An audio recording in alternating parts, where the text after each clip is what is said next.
자, 이제 3차 전도 여행을 마치고 모금된 헌금을 가지고 예루살렘으로 가는 여정 가운데 이제 내용을 보도록 하겠습니다. 사도행전 20장 13절에서 27절입니다. 우리는 앞서 배를 타고 아소에서 바울을 태우려고 그리로 가니 이는 바울이 걸어서 가고자 하여 그렇게 정하여 준 것이라. 드로아에서 이 유두고의 기적을 일으키고 난 다음날 아침 출발을 했지 않습니까? 워낙에 이제 예루살렘 올라가기 위해서 이제 출발하기로 했으니까 출발을 했는데, 바울 전도단의 일행들은 배를 타고, 이 드로아가 항구니까요, 이제 배를 타고 터키 반도 이 끝쪽에서 북쪽에서 남쪽으로 쭉 내려가는 일정을 하게 되는데, 바울은 이 드로아에서 배를 타지 않고 아소까지 걸어가려고 했습니다. 그러자 그러면 아소에서 다시 만납시다 하고 일행들은 배를 타고 가고 바울은 아소까지 걸어서 가게 되었습니다. 이것은 왜인지 정확하게는 알 수 없지만 아마도 유두고 사건 이후에 바울은 하나님께서 베푸신 은혜에 대해서 또 하나님께서 주신 이 생명의 기적에 대해서 좀 홀로 조용히 깊이 묵상하면서 또 이 생명의 주 앞에서 이 말씀 사역을 향해서 더 달려갈 것을 또 결단하고자 하는 그런 조용한 시간을 좀 가지려고 했던 것 같습니다. 자, 그래서 14절 바울이 아소에서 우리를 만나니 우리가 배에 태우고 미둘레네로 가서 15절 거기서 떠나 이튿날 기오 앞에 이르고 그 이튿날 사모에 들르고 또 그 다음날 밀레도에 이르니라. 자, 아소에서 다시 이제 합류하게 되었고요. 그래서 배는 미둘레네 그리고 기오 그리고 사모 그리고 밀레도까지 이제 순차적으로 내려오게 되었습니다. 밀레도는 에베소에서 가까운 데 있는 항구입니다.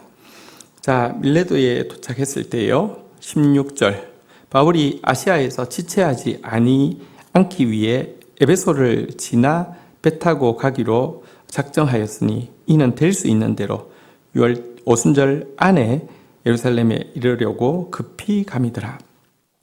밀레도를 코스에 잡았던 이유는 밀레도가 에베소에서 가까운 항구인데요.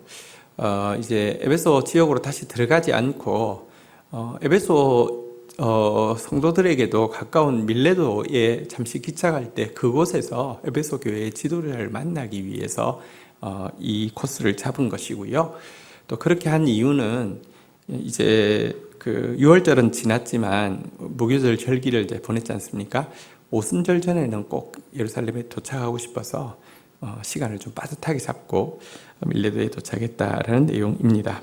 17절 바울이 밀레도에서 사람을 에베소로 보내어 교회의 장로들을 청하니 18절 오매 그들에게 말하되 아시아에 들어온 첫날부터 지금까지 내가 항상 여러분 가운데서 어떻게 행하였는지를 여러분도 아는 바니 곧 19절 곧 모든 겸손과 눈물이며 유대인의 관계로 말미암아 당한 시험을 참고 주를 섬긴 것과.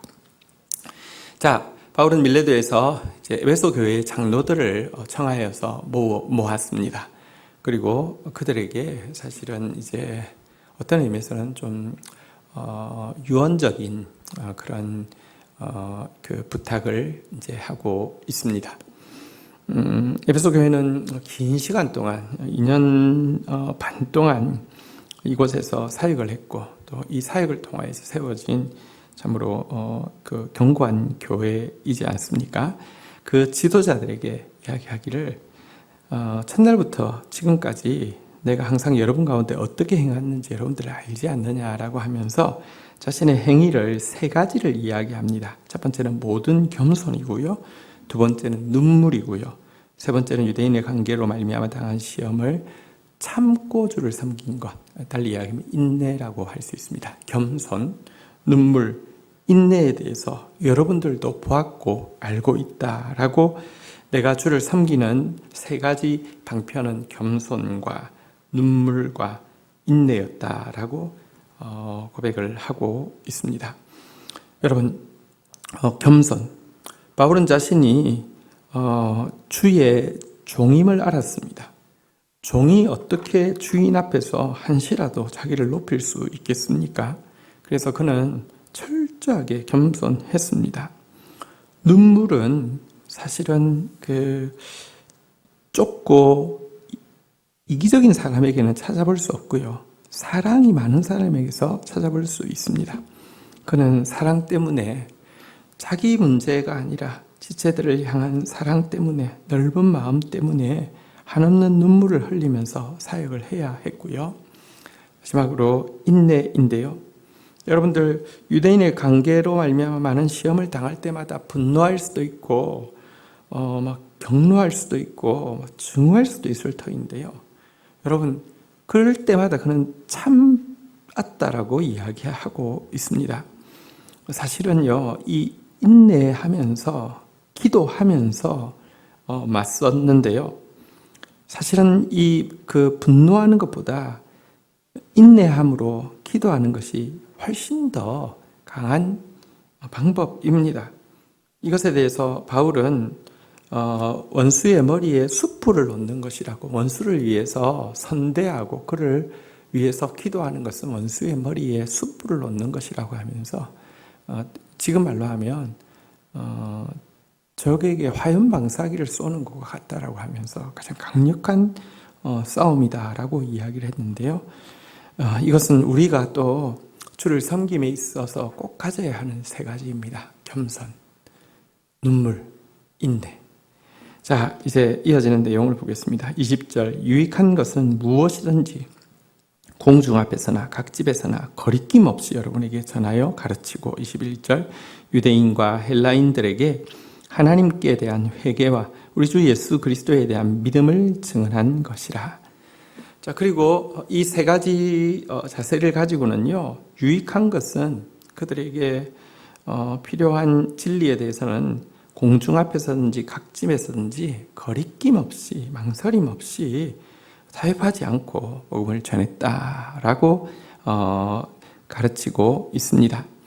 하나님에 대해 앞에서 회개하고 그리고 그리스도를 믿음으로 받아들이는 이제 그 도에 대해서 아낌없이 남김없이 증거했다라고 가르치고 있습니다. 그리고는 22절, 보라 이제 나는 성령에 매여 예루살렘으로 가는데 거기서 무슨 일을 당할지 알지 못하노라. 바울은 이제 에베소 교회에 대해서는 거리낌 없이 모든 복음을 힘있게 증거했기 때문에 사실 모든 사람의 피에 대해서 내가 깨끗하다라고 고백할 수 있을 정도로 복음을 전했고요. 이제 이곳에는 복음이 증거되어졌기에 이제 자기는 예루살렘으로 지금 이제 올라간다. 성령에 매여서 올라간다. 근데 그곳에서 내가 무슨 일을 당할지는 내가 지금 알지 못한다라고 이야기하고 있습니다. 그는 예루살렘으로 올라가는 일을 멈출 수가 없고요. 또 이 일에는 적지 않은 위기가 있을 것을 이미 감지하고 있다는 표현입니다. 23절, 오직 성령이 각 성에서 내게 증언하여 결박과 환난이 나를 기다린다 하시나, 24절, 내가 달려갈 길과 주 예수께 받은 사명 곧 하나님의 은혜의 복음을 증언한 일을 마치려 하면은 나의 생명조차 조금도 귀한 것으로 여기지 아니하노라. 사실 여러 성에서 여러 사람들이 올라가게 되면 환난과 결박이 기다린다라고 하면서 바울에게 만류하는 그런 예언들을 했고요. 이것이 틀리지 않았다는 것을 바울도 알지만 그는 지금 너무 강력하게 예루살렘으로 올라가려고 하고 있습니다. 물론 여기에는 민족에 대한 사랑도 있고요. 또 성령에 매임받았다 그랬는데 성령의 강건하심도 있기도 하지만 사실 이것이 지혜로웠는지에 대해서는 좀 이견이 있을 수 있습니다. 꼭 그랬어야 됐는지에 대해서 이견이 있을 수 있습니다. 그러나 그의 중심에 올라가려고 한 것이 무슨 공명심이나 혹은 자기의 가지고 있는 프로젝트를 완성하고자 하는 자기 계획에 의한 것이 아니었으면 분명합니다. 도리어 그의 마음에 있었던 것은 자기가 주 예수께 받은 사명, 하나님의 은혜의 복음 전하는 일을 끝마치는 데는 생명도 조금도 아깝지 않다라고 하는 그 고백이 있었던 것입니다. 여기에 보니까 자기가 받은 사명이 하나님의 은혜의 복음을 증언하는 것이다 라고 이야기했는데요. 여러분, 은혜의 복음이라는 게 무엇입니까? 예수 그리스도의 보혈을 의지할 때 인간의 노력으로는, 공로로는 결코 이룰 수 없는 구원에 이르게 되고 의에 이르게 된다는 것이 은혜의 복음의 핵심이죠. 그는 철저한 유대주의자로서 율법으로 구원을 받을 수 있을 거라, 율법으로 의에 이를 수 있을 것이라 생각했지만 이르지도 못하였고 도리어 그 율법주의가 자기를 교만하게 만들기도 하고 자기 내면 속에 굉장한 두려움과 불안감을 주기도 하고 또 다른 사람에 대한 증오를 키우기도 해서 사실은 이 하나님을 섬기는 방법으로 이렇게 기독교인들을 살해하고 협박하는 것을 택할 정도로 참 그 율법 가지고 구원에 이르는 것이 아니라 마귀 닮게 만들었는데 그런 자기를 아무런 이유 없이 불러주셔서 의롭다 하시고 구원하시고 또 이 의와 구원의 복음을 증거하게 하셨으니 이 은혜의 복음을 증언하는 일을 마치는 데는 생명도 조금도 아끼지 않는다. 이렇게 지금 고백하고 있는 이 중심 때문에 올라가려고 하는 것입니다. 25절부터 볼까요? 보라, 내가 여러분 중에 왕래하며 하나님 나라를 전파했으나 이제는 여러분이 다 내 얼굴을 다시 보지 못할 줄 아노라. 26절. 그러므로 오늘 여러분에게 증언하거니와 모든 사람의 피에 대하여 내가 깨끗하니. 27절. 이는 내가 꺼리지 않고 하나님의 뜻을 다 여러분에게 전하였습니다.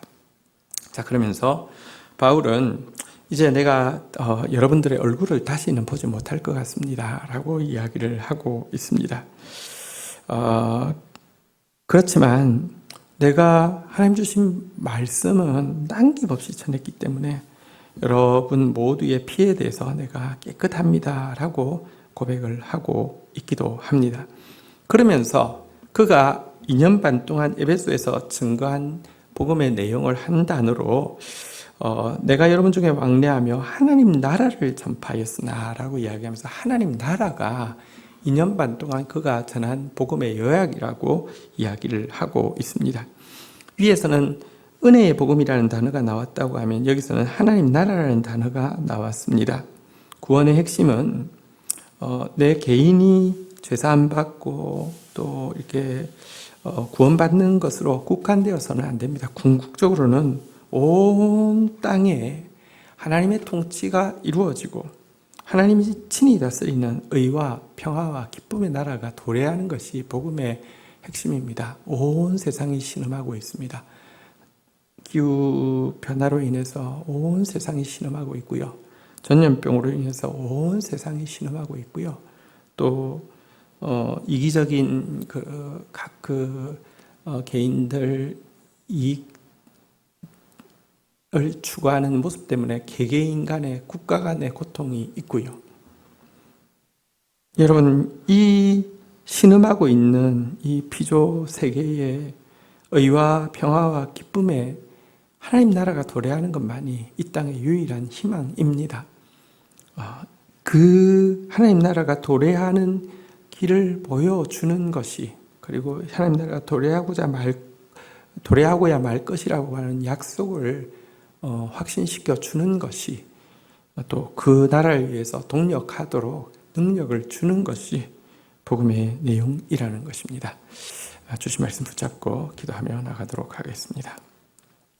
하나님, 바울이 이제 예루살렘을 향하는 길 중간에 에베소 교회의 장로들을 청하여서 그들에게 2년 반 동안 했던 사역에 대해서 정리하는 내용을 보게 됩니다.